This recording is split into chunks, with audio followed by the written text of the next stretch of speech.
0,62 è il dato relativo all'RT nel Veneto nella 27ª giornata di flessione nella curva dei contagi.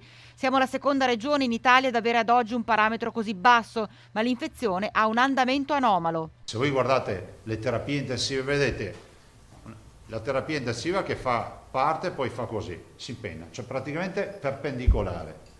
Fa una fase di plateau che ci dura circa un mese, dove si alza e si abbassa 2 più 2, meno 2 più 3 più e poi precipita. C'è stata un'inversione tra ricoveri e dimissioni, un dato questo che viene guardato con attenzione dalla comunità scientifica. Questo potrebbe essere spiegato dal fatto, e adesso infatti c'è un grosso movimento nazionale della comunità scientifica dell'Istituto Superiore della Sanità nel monitoraggio delle mutazioni. Di sicuro c'è che il virus di marzo in Veneto non è stato più trovato. Ci sono attualmente 8 mutazioni nella nostra regione, 5 si trovano nella banca dati nazionale, una è quella inglese, 2 sono tipicamente venete. Vista la situazione, resta la speranza che il Veneto dalla prossima settimana possa passare in fascia gialla.